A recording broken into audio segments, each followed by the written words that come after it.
Noon pa man ay pinaniniwalaan ng may kinakasal na tikbalang tuwing umaaraw habang umuulan. Ngunit nababalot ng misteryo at katanungan ang tungkol dito. Lingid sa aking kaalaman ay magiging konektado pala ito sa akin sa hindi inaasahang pagkakataon. Nag-umpisa ang lahat nung ako ay dalaga pa at mag-isang namumuhay sa probinsya. Nang ibang bansa kasi ang aking mga magulang at ako ang naiwan mag-isa sa aming bahay. Doon ako nakaranas ng aking unang pag-ibig at unang pighati.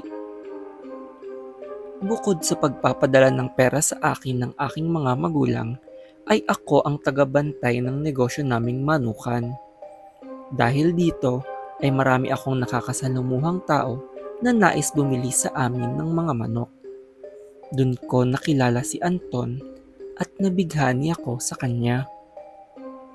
Natuwa akong ganun din ang nararamdaman niya sa akin dahil agad niya akong niligawan. Binigyan niya ako ng magandang regalo at lagi akong binibisita sa bahay.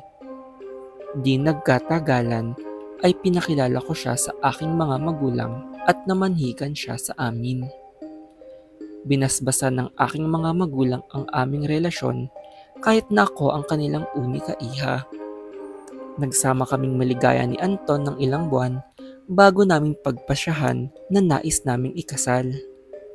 Sa una pa lang kasi ay alam kong siya na ang para sa akin. Tahimik ang aming pagsasama, ngunit lingid sa aming kaalaman ay mababasag ang aming masasayang mga araw. Dahil sa isang iglap ay magbabago ang aming buhay at mauuwi ang lahat sa trahedya dahil lang sa isang tikbalang. Nangyari ang lahat isang gabi habang ako ay natutulog sa aming bahay. Sa hindi maipaliwanag na dahilan ay hirap akong makatulog at tila binabangungot. Maya-maya ay nanaginip ako at nagulat sa biglang nagpakita sa aking panaginip. Dahil isang engkanto na may ulo ng kabayo at katawan ng tao ang tila nakatitig sa akin na parang may pagnanasa. Kinilabutan ng aking buong katawan at nahirapan akong huminga. Sa sobrang bigat ng aking pakiramdam ay nagising ako sa bangungot. Nanginginig ang aking katawan sa aking paggising at hindi makapaniwala sa nagpakita sa akin. Marami kasi ang usap-usapan ng mga babaeng napapanaginipan din ng isang tikbalang sa aming bayan na bigla na lang naglalaho di umano. Ilang babae na din kasi ang nababalita ang nawawala matapos na mapanaginipan ang tikbalang. Pinaniniwala ang kinukuha ang mga ito upang kanilang asawahin at pakasalan. Dahil dito ay nangamba ako sa aking kaligtasan sa bahay. Ngunit nang ikwento ko ito kay Anton ay hindi niya ito gaanong seneryoso at pinakalma lang ako. Naisip ko din kasing baka kinakabahan lang ako sa aming pinaplanong kasal. Ngunit sa hindi inaasahang pagkakataon ay ibang kasal pala ang magaganap. Isang gabi habang nagpaplano kami ng aming kasal ay naisipan kong patulugin muna si Anton sa aming bahay dahil nais ko na ding may kasama matulog, lalo na't takot pa ako sa aking naging panaginip. Ngunit ng hating gabi na ay nayanig ang pinto ng aming kwarto. At doon tumambad sa aming harapan ang isang matangkad at bruskong tikbalang. Napasigaw ako sa takot at sa kagustuhang ipagtanggol ako ay sumugod si Anton. Ngunit sa lakas ng tikbalang ay sinipa lang nito sa ulo si Anton hanggang siya ay tumumba. Dahan-dahan nitong kinaladkad si Anton palabas ng kwarto habang nagmamakaawa si Anton na iligtas ko ang aking sarili. Sinubukan kong habulin ng tikbalang sa labas, ngunit sa bilis nito ay naglaho na lang ito sa kadiliman ng masukal na gubat. Kinabukasan ay natagpuan ng katawan ni Anton at agad siyang pinagluksaan.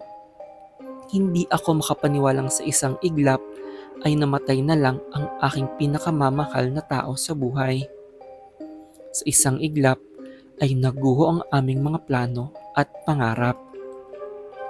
Marami ang nakiramay sa akin, ngunit alam kong marami ang hindi naniniwala sa akin.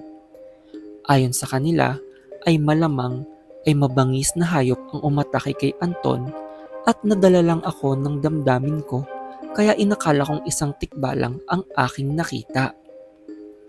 Ngunit alam ko sa aking sarili na tunay ang aking nakita. Nung kinagabihan nun ay hirap akong makatulog dahil sa pagluluksa at nawala sa isip ko ang takot na maaaring magpakita ulit ang tikbalang. Naalala ko na lang ito nang bumukas ang aking pinto. Nanumbalik ang tikbalang at halata sa itsura nito ang pagkahayok at pagnanasa nito sa akin. Hindi na ako nakalaban at binitbit na lang ako nito para dalhin sa kanyang pugad. Pagdating sa kanyang tirahan ay napunta ako sa gitna ng isang seremonya.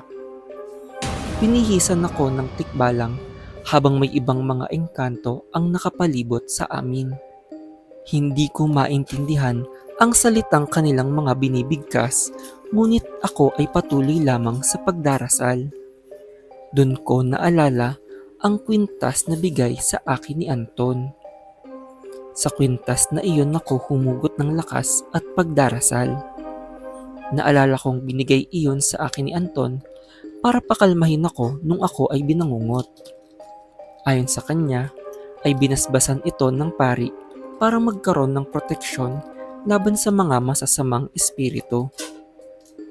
Naniniwala akong dahil doon ay nagawa kong tapangan ng aking sarili at agad na tumakbo papalayo sa kanilang lahat. Kumaripas ako ng takbo habang umuulan sa dilim hanggang sa maaninag kong nag-umaga na at lumabas na ang araw. Laking tuwa ko na ako ay nakalaya na sa tikbalang at nagpasya akong hindi na din bumalik pa sa aking tirahan nung gabing iyon. Naisipan kong sumunod sa aking mga magulang upang magbagong buhay sa ibang bansa, malayo sa masasakit na alaala. Ngunit hindi mawawala ang pagmamahal at pagpapasalamat ko kay Anton. Kaya hanggang ngayon ay wala akong nobyo o asawa dahil walang makakapantay sa pag-ibig na nararamdaman ko para sa kanya ngayon hanggang aking kamatayan.